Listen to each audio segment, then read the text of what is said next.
Hello, everybody. How are you doing? I went live earlier and something went wrong. I don't know what went wrong, but if you can hear me, just send me something in the chat, please. Yes, I can see Telma here, right here. Hello, Telma. How are you? Hello. Who is online right now? Please, if you can hear me, just send me something, write something in the chat so that I can know that you're here, you can hear me. I hope I've solved my audio problem. How are you guys doing today? Today is an amazing day. Today I'm going to be dishing out everything. There is no hoarding of information in this life. We are going to be telling you everything. And you can ask me questions about your CV, so that I can give you some ideas based on my wealth of experience when it comes to looking for jobs, especially if you're looking for a job in the UK, US, Canada. There are some basic things that you should have in your CV. And if you have been applying for jobs as a student, many people have contacted me and told me that they've been applying for jobs and they are not getting any. And it's very heartbreaking and frustrating if you are looking for an internship position and nobody wants to employ you. Oh my goodness. The truth is that one of the main reasons why you're not getting any job is your CV. You need to change the format of your CV. You need to give your CV an uplift, a facelift.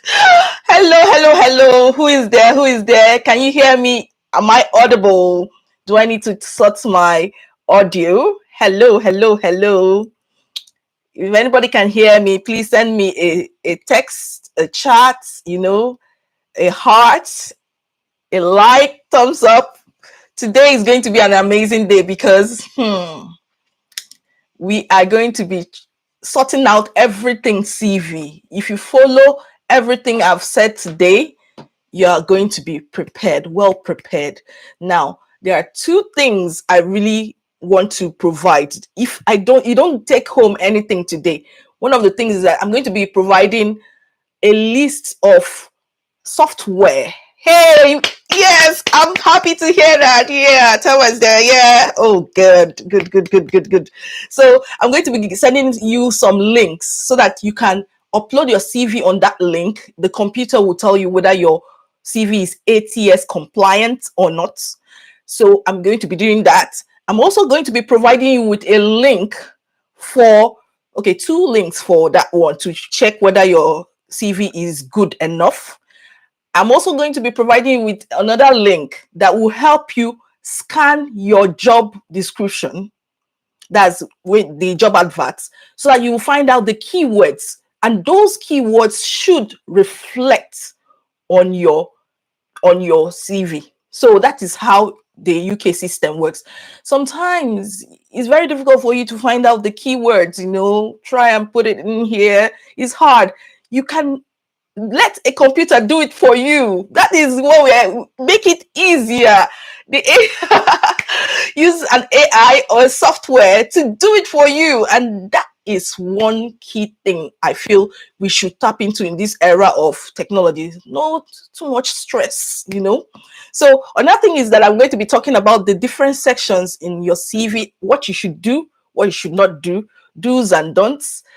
It's very important, seriously. And if you're coming from a background like mine, that we are from Nigeria, there are some people that are from, I know Talma is from Ghana. I know there are some people from Pakistan, India, Bangladesh, Sri Lanka, different parts of the world. If you want to get a job in the UK or US or Canada, you can get a job if you apply some of these simple steps I'm going to be talking about. So watch this broadcast to the end. This is my first broadcast, as my first live. I'm so excited. I'm so happy because it's been a long time coming. I've always wanted to have this YouTube channel for a while, but finally this year I made up my mind. I said, yeah, let me just do it. And I'm happy. I'm happy to share information, to be changing people's lives in one way or the other. So let's just go straight to what we're talking about today. This is for you if you're a student. I told you that some people that are students as in they've been trying to apply for internship since they came into the UK. You know that the dream is, oh, I'll be able to pay for my living expenses. I want to do this, or maybe I don't want to do care job, or yeah, I'm looking for a so job, and you have been getting rejections upon rejections. This is for you. If you are in some other part of Africa, Asia, and you want a job in the UK, it is very possible. This is for you. And this is as a result of my research, meeting people that have actually successfully gotten jobs, and also my own personal experience. I'm going to be sharing my experiences with you. So if these people did the right thing, and the right thing is what I'm going to be sharing with you, these are the principles that you need to apply to get your CV done. And without wasting time, if you are seeing me for the first time, my name is Cynthia. I share information that will help your transition into the UK to be as smooth as possible. And one of the key things is you need a job. And so we are going to be tackling this thing, a job magnet CV. What does it mean to have a job magnet CV? Another thing is some people don't know the difference between a CV and a resume. The CV is longer, it goes in depth. Hi, hello, Chinwe. Hello, Chinwe. Hi. Very happy to see you guys, seriously. So the CV is more in-depth, but a resume is just one page, seriously. It has the whole thing, your skills, your employment history, your education, your personal info, and just some little bits. But a CV goes more in-depth. Now, when it comes to the UK, the most common one they use is CV. But sometimes if you're going into tech, you can use a resume. So, but when it comes to the US, the most common one they use there is a resume. You know, just one page. You highlight most of your skills and you're done. So, like I said, I'm going to sharing so many insights with you. Let's just get into this video and enjoy ourselves in this video. Let's get into this video. So the first thing I'm going to talk about is the do's and don'ts of your CV. You know, the first thing is that please try and make it one page. Hello. How are you? Olasokemi. Yes. So yes. The first thing we are going to talk about is your this thing, the do's and don'ts. And I said the first thing you're going to do is make sure the font size is okay. Yeah, 12 is good. Don't go below 12. Even if you want to wing it, you want to squeeze in, let it be 11, but don't go below 12. The style should be something that is eligible to see, something that is very clear. You know, try Times New Romans. It's really good. Another thing is that your spacing should be even, and there should be consistency in how you arrange your work. And also avoid all these CVs that you see different colors here, left and right. It's not necessary at all. Most times when recruitment agencies download your CV, they might download it in black and white and then sit down in a board meeting to decide, hey, who should we choose? And sometimes that contrast and the color, it might just affect how clear your CV presentation is. So just don't do all these colors everywhere. No, just make it black and white, simple. And I know that it's very common for people to have these CVs where you have two sections. Please don't do that. Don't do that.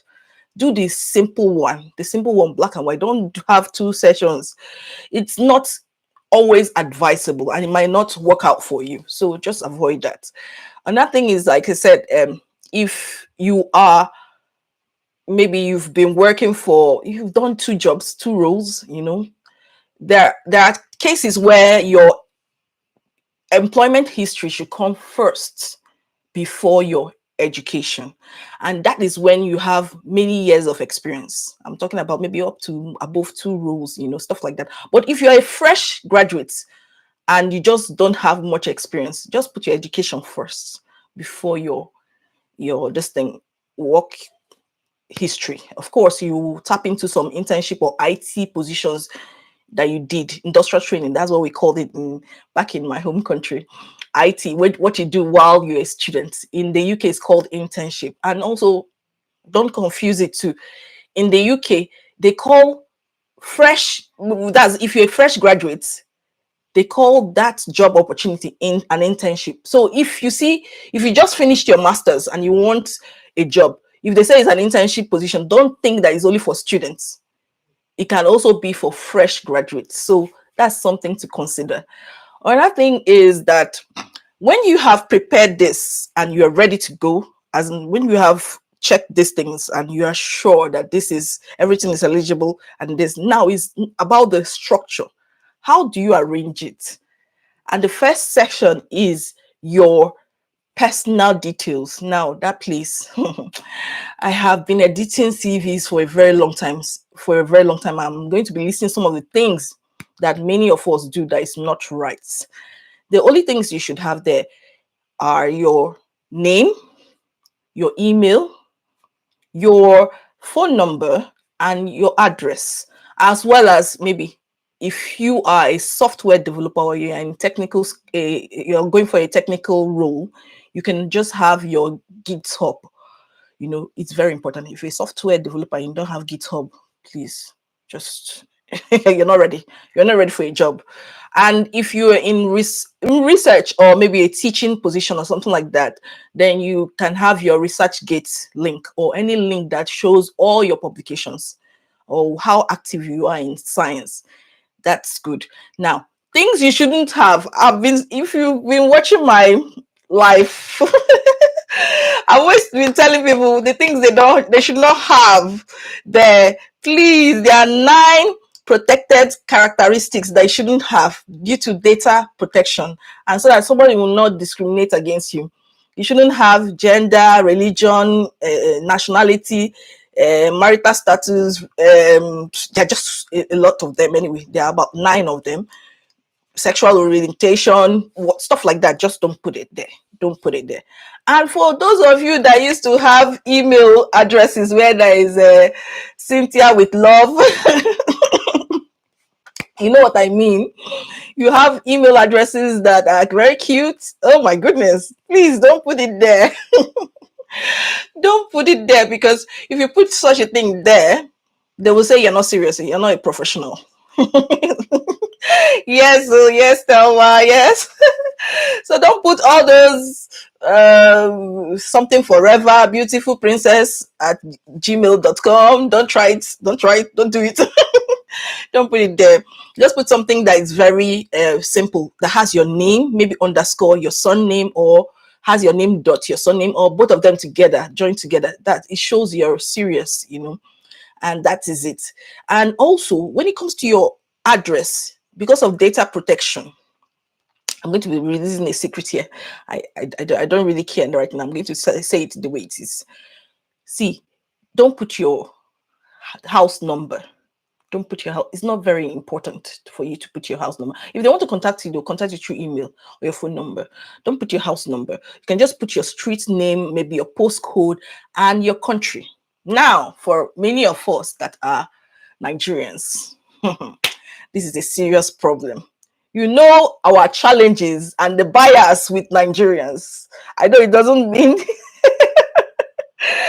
Hey, someone say congratulations on your first live video on YouTube. Oh, thank you so much. Oh my goodness. Thank you.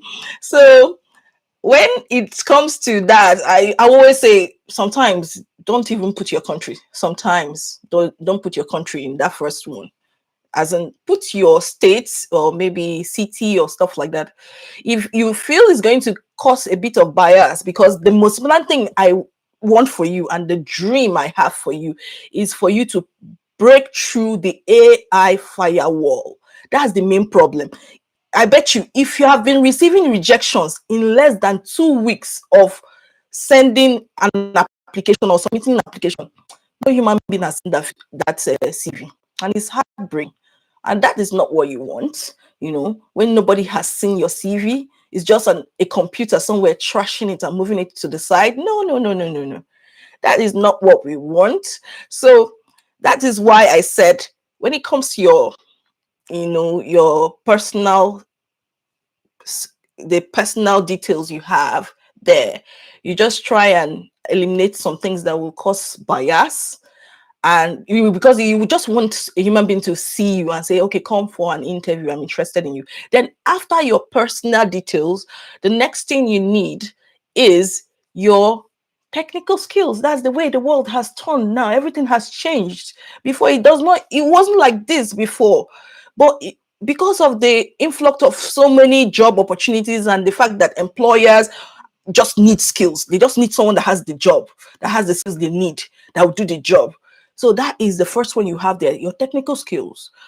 If you are into data visualization, or maybe tech, you're into tech, or nothing, or anything, just write down the skills, the key skills there. And to be sincere, most job adverts would give you the list of skills you should have before you apply for the job.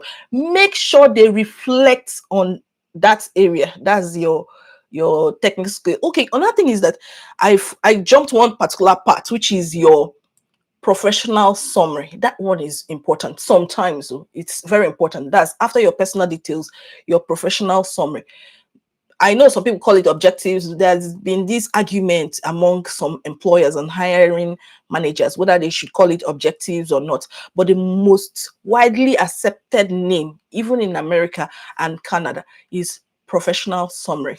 That is what is happening. Things are just changing. Seriously, things are changing now. So you just say professional summary. You write down 3 sentences or 4 sentences of why you are the perfect fit for that job, which is skills, your qualifications, expertise, stuff like that, and what you are going to offer that company.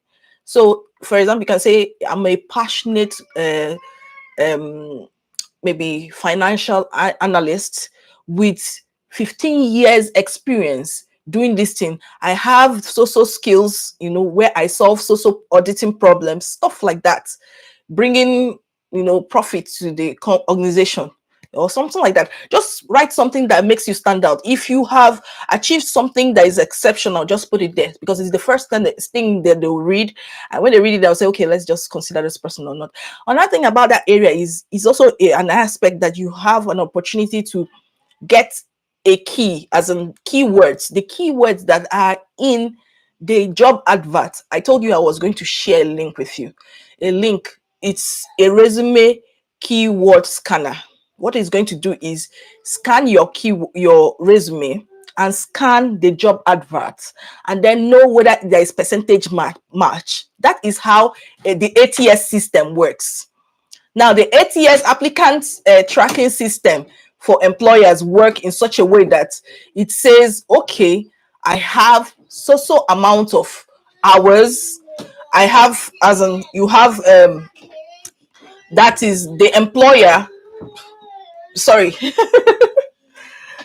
So the ATS system works in such a way that it says that it has so amount of hours, as in, like, okay, this matches this. You have 80% match.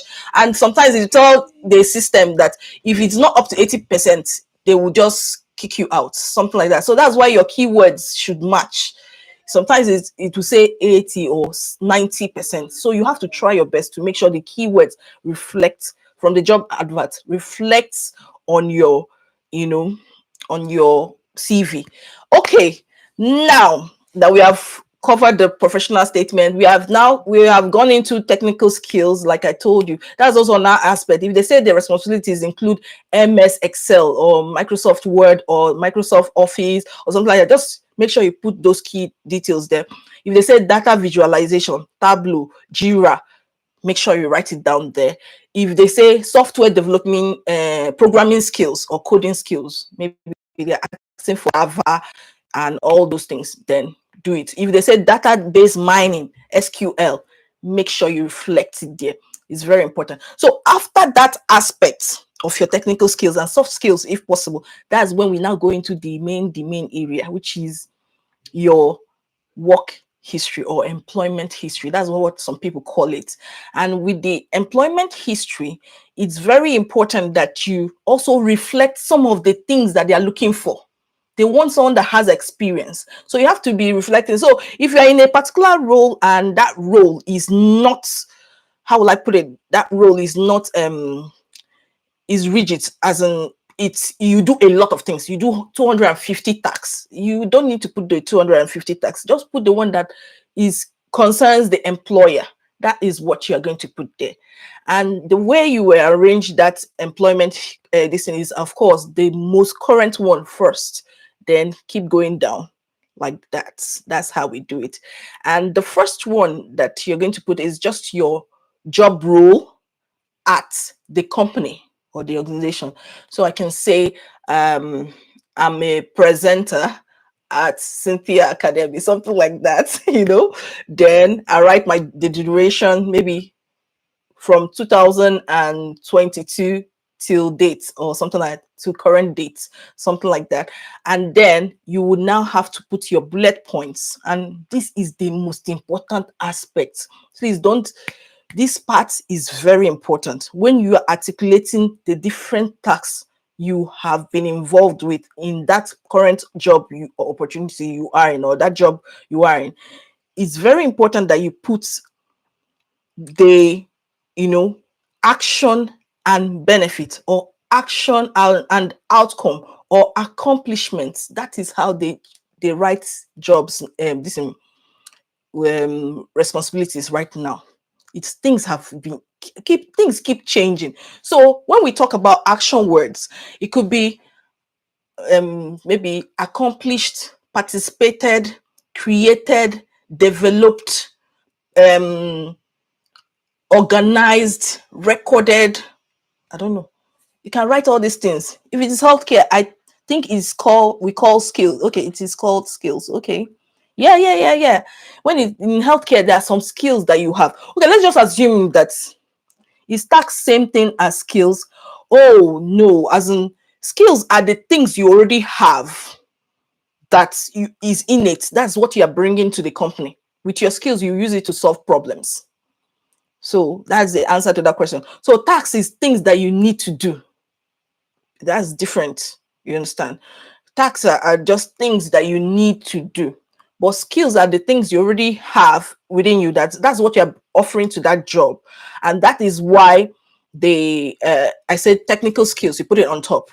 So if you're a carer now, I know carers, they don't always do things like that, but you can always be a game changer and create something like that. If you go on the job advert, and the job advert says things like, oh, as in maybe they want somebody that can measure the blood pressure, weight, as in create a care plan. You can say list that as the skills you have for that care job.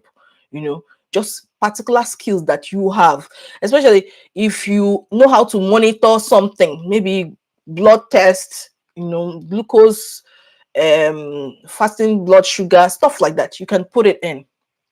Is an added advantage for you.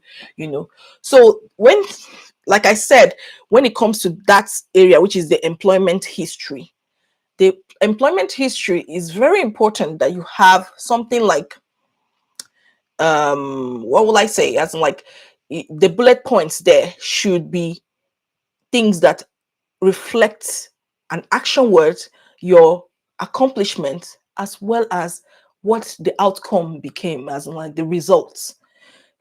After this thing, I would like many of us to go and check out this Google XYZ technique formula. It's something that Google has proposed that many people use, and people that are using it, and they're using it to get jobs, and it makes the CV look different. It looks like you have accomplished a lot of things. So just go and check it out. It is what you accomplished, how you did it, and what was the outcome by doing what. So you're reflecting your skills. So you're not just writing, I recorded a care plan. No, you are saying something like detailed, as in like recorded and prepared care plan that led to, maybe improved life efficiency, or maybe something like a support, something like that for your clients, something like that. So you're not just writing, I recorded a care plan. It's boring. You have to say what it led to. What is the outcome? So that's why they call it action and benefit, or action and outcome, and some people call it accomplishment.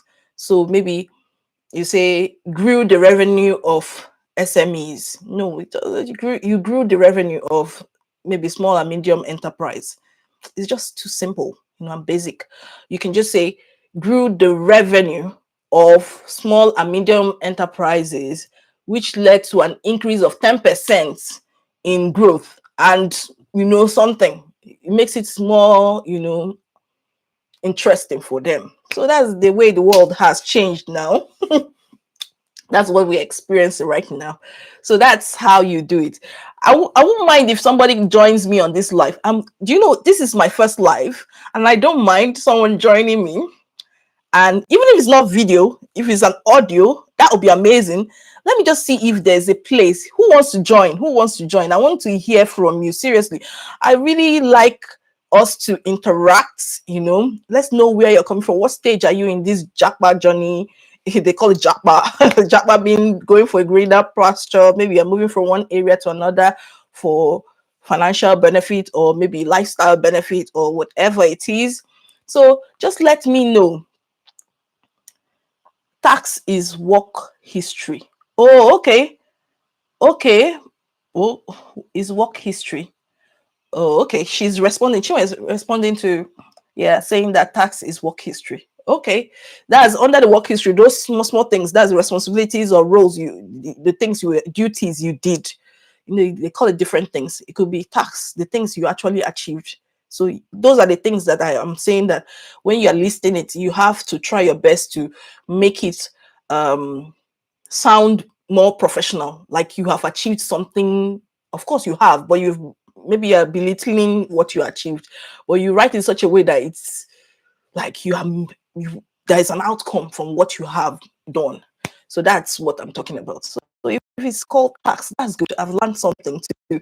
Well, most of the times people call it job responsibilities, or roles or duties or something like that, but they should be in bullet points, and they should also reflect the things that the employer listed on their job interview. So that's why you have to read those things very well and paraphrase and change it and write it down, that, oh, in my current role, I can do this. I achieved this task. And so by saying this, I feel I can fit into that role, because that's the first thing the employer wants to see. See, if you are going for a tech job and you did care job, please don't put that care job there, especially if it's not related. That just in your CV, you have to put things that actually, as in, that actually important. You don't put everything you did in your CV. I think I haven't said this before, but if you are going for maybe a software developer job, and as a student you had to do care job to survive, don't put it there. That's why I always tell people to do internship. Go and look for jobs that can help you migrate, that you have the skills that you can get when you finish your masters. You can get that job, you can get that particular thing you studied, that role. So that's it. So who is interested in joining us while I try and study how to add somebody on a live stream, because I can't wait. I would like somebody to join us, even if it's just an audio. That would be amazing. So that, yeah, anything like that. If anyone is interested, just say hi. Even if you're wearing your bonnet, like me, to sleep, I wear a hair bonnet. Like, oh yeah, to protect my natural hair. So, so that's it. So after this work experience, if you, like I said, your past experiences, you need to put it. One thing I know that many people are crazy about is your employment gap. That is it. That was an interview I went for, and they just asked me, so what were you doing between this time and this time? I had to explain to them, see, I was a student, and they said, student, they don't care. They don't care. They feel like, because here the system is different. So I had to remember, okay, I had to explain that I was an assistant invigilator during my PhD. I did some demonstrator jobs during that time. I taught some things, I had to explain some of the things I did while doing my PhD, and also my research work.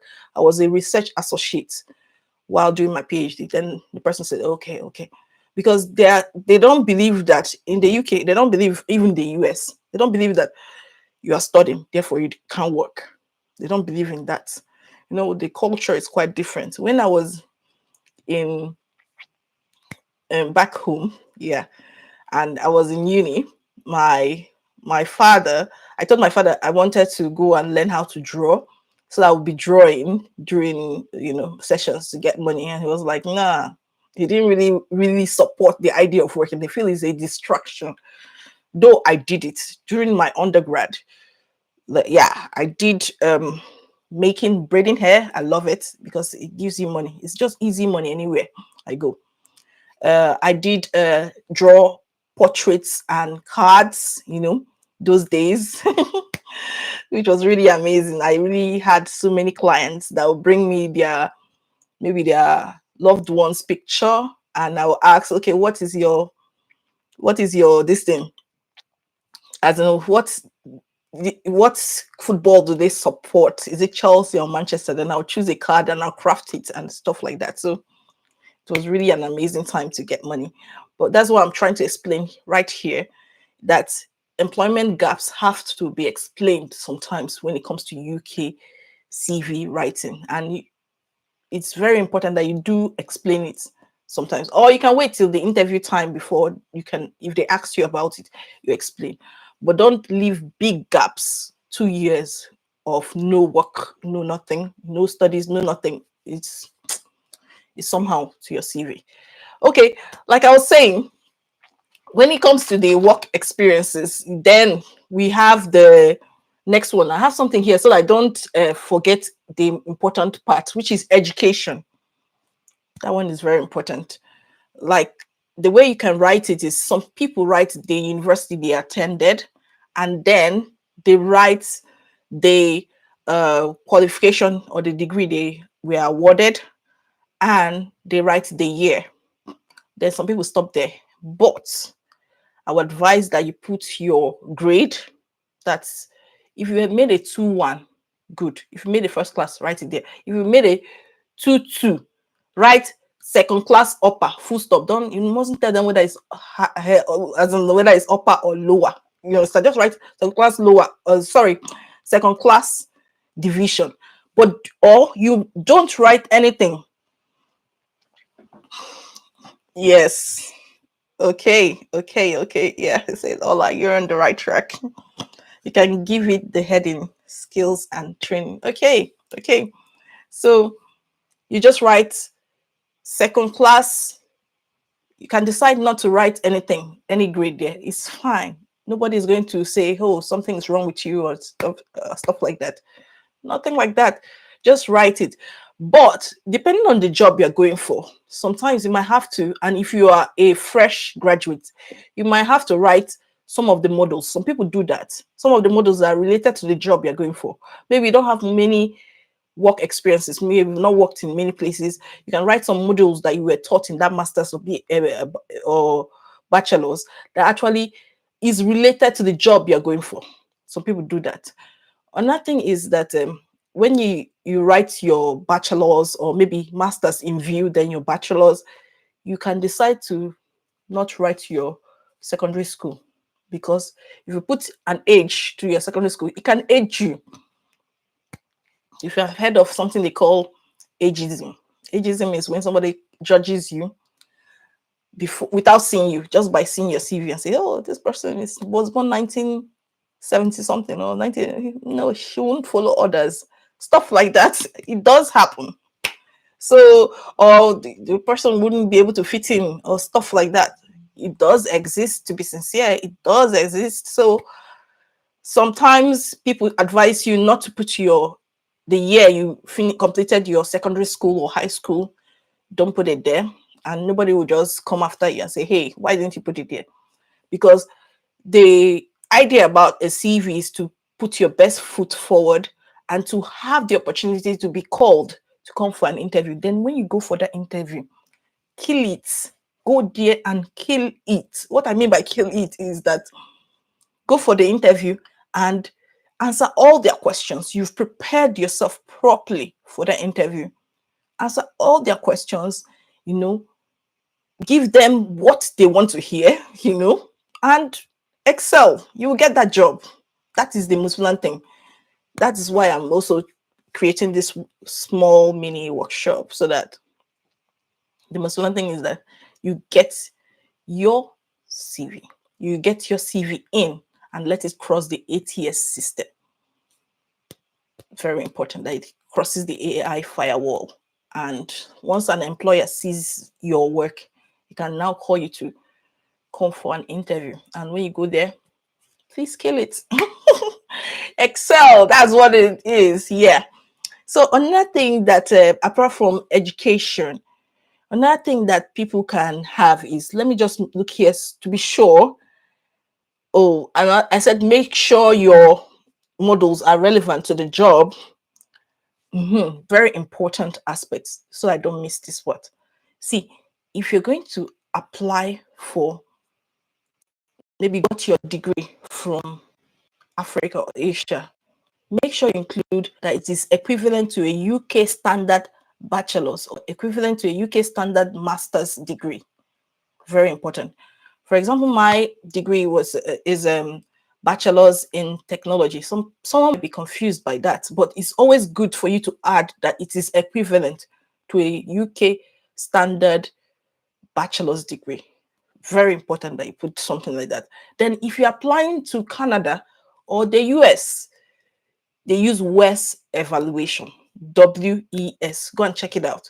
Say it's equivalent to, it has been evaluated by WES, and that it is shown that it is equivalent to that degree in that particular country. Very important you put that. It shows that you have considered that and you stand out. Remember, the grading system in some African countries are quite different from that of some other countries. For example, in some countries it is a 5-point CGPA, while some others is 4.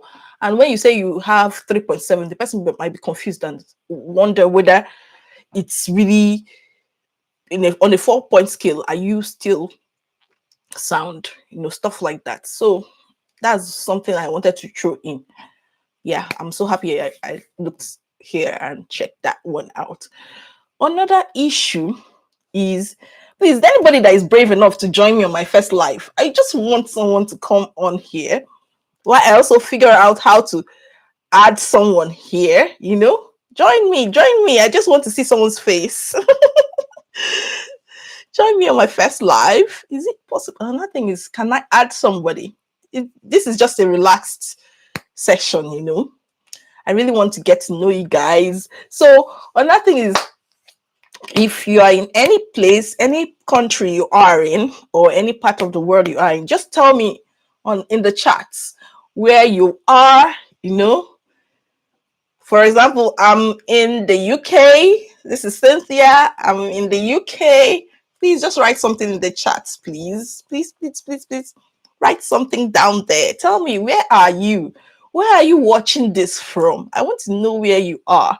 Seriously, this is my opportunity to connect with you guys and get to know you guys better. Yeah. I can see Thelma. I can see Olasukomi. I can see Chinwe. I can see Chi. Yes. So just send me something. This is good. It's good to get something. Now, another thing I would advise someone to put is if you're in academics, you can put workshops, seminars, conferences you attended, stuff like that. It could help. Some people like when you list stuff like that on your screen and on your CV. Like I said, CV, it won't be in your resume, but if you're writing a CV which shows a bit depth about your history and the things, skills, your expertise, your experiences and qualifications. Oh, Olasukumi. Oh yeah, Nigeria. That's nice to meet you. Good, good, good, good, good, good. I'm glad to hear that. So these are the things. Oh, yeah, like I said, workshops, seminars, conferences in academics, they like things like that. They like you to have stuff like that. It shows that you're always pushing towards continuous professional development. In fact, many organizations, many employers want someone that is always has something, you know, going, a training, a course, a seminar, something. They just like stuff. And maybe you state the place where you attended what that workshop or conference. They like things like that. Another thing that people like is when you list the professional body you belong to. You know that there are some organizations that you need to belong to a particular professional body. Nice to meet you too, Olasukomi. Yeah, I hope I pronounced your name very well. Oh yeah, I really hope I pronounced your name very well. So some organizations want you to be a member of a professional body.